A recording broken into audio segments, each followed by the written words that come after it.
Similar problems called the coupon collector problem. So in this case, it's the same setup, and the question is, how many people, this is in a much bigger group, how many people would you have to ask before you found every day of the year? You have to ask at least 365, and if you're lucky and everybody had a different birthday, you'd be fine. But generally, you'd have to go much more. That corresponds to, again, throwing balls into urns, and again, randomly. And then the question is, how many do you have to throw in before every urn has at least one ball in it? This one, 9 finally finds its way in.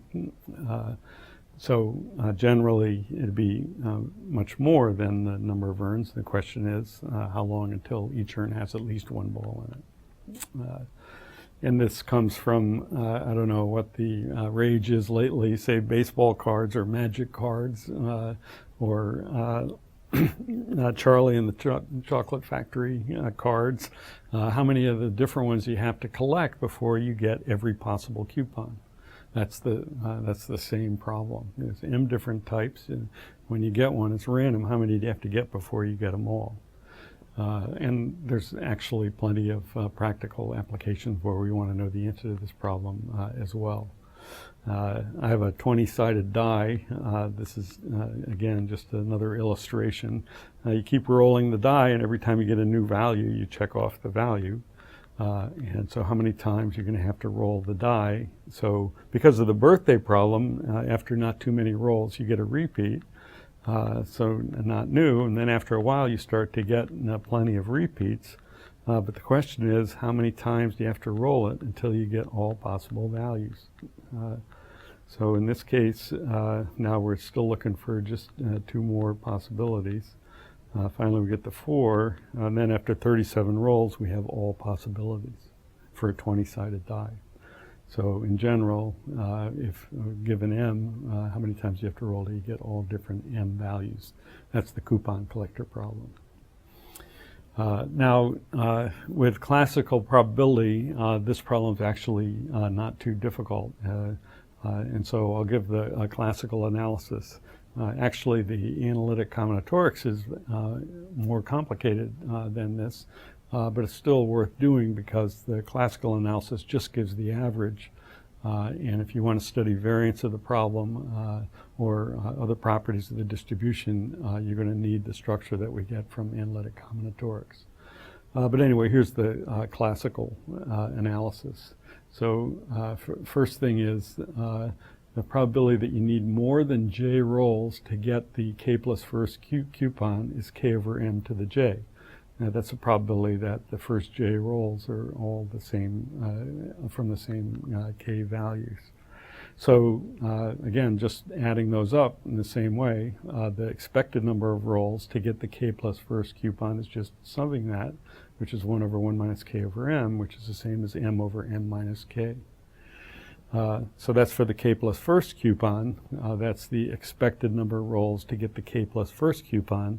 And so the expected number of rolls to get all the coupons is just summing that because that's an expectation, and we can sum expectations. So sum of that of m over m minus k, k from 0 to m, that's just m times the harmonic numbers. Change m to m minus k, and you get the harmonic numbers. Which is asymptotic to m natural log m. The number, if you have m different values, the number of rolls you have to do to get all of them is on average m times natural log of m. And again, there's lots of motivation for studying this in more detail, although because there's many extensions that we want to study.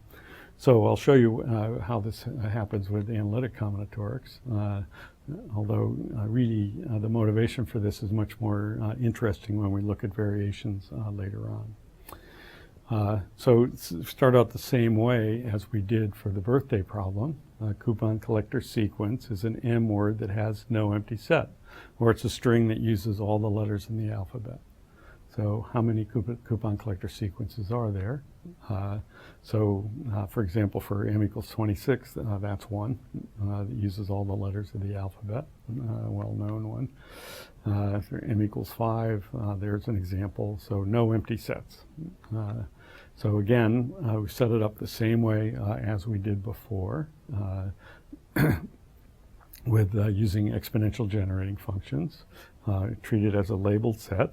So what is a coupon collector sequence? We have m different letters, so it's a sequence of m different letters, and now our sets have to be non-empty, so there just has to be a set of size greater than 0. And that immediately gives us a EGF equation that it's e to the z minus 1 to the m. Extracting coefficients, getting the coefficient of n factorial times the coefficient of z to the m, and we get this complicated equation for the counting sequence, for the number of coupon collector sequences. Now this isn't so helpful, but if you go ahead and extract the coefficient of z to the n, you get an alternating sum, and so not necessarily so helpful. I mean, it's asymptotic to m to the n. It's like m to the n and then a smaller number to the n, so asymptotically it's m to the n. And so all that means is if you have a long string, if you have a random string of n objects where n's bigger than m, almost all of them are going to use all the letters if n is significantly bigger than m. And so that's not helpful. What we want is, what we need to do is exactly evaluate this. The probability that a random m-word of length n is a coupon collector sequence is that, what I just showed. And this is a little bit complicated to evaluate because of the alternating sum feature of it. And again, the probability that the last one is greater than n is 1 minus that. The average is the sum of those probabilities. That's not too difficult to simplify a little bit, but it's still got this alternating characteristic. If you have studied Knuth, eventually you can get the solution MHM, but it really is still kind of a magic solution. This is possible to get to the end, but this is not, say, a recommended way to get to the end for this problem.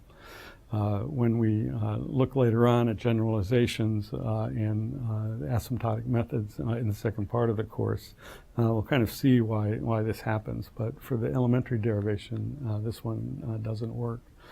There is a way to do it with OGFs that pretty much mirrors the classical derivation. So if we define WMK to be the class of M words that have K different letters, with the last letter appearing only once. In this case, there's 3 different letters, and the last one appears only once. And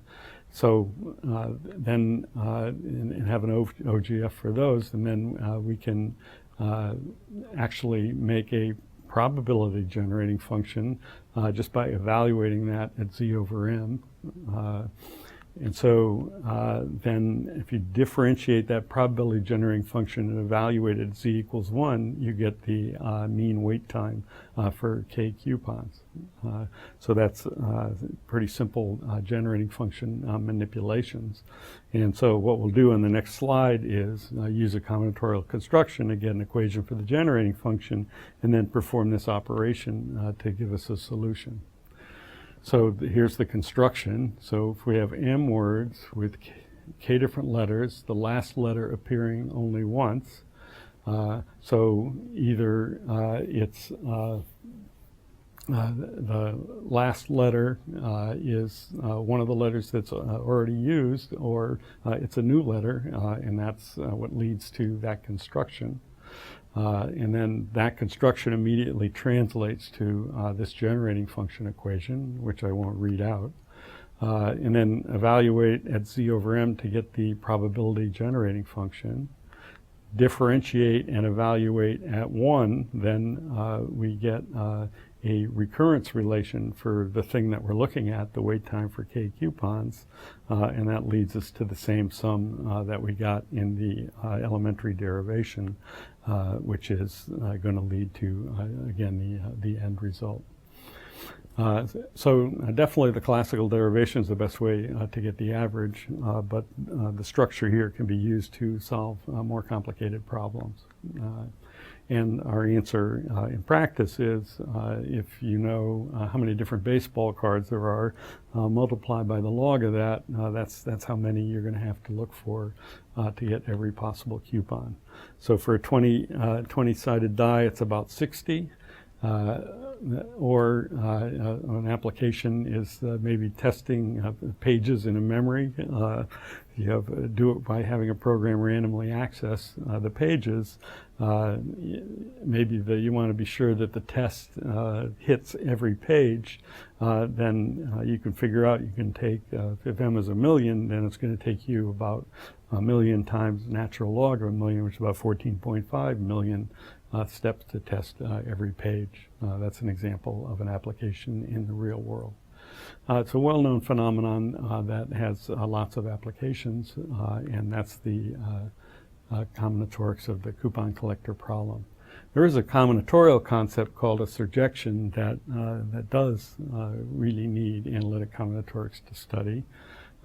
So what we call a coupon collector sequence is it's an M word with no empty set. So that's called an M surjection.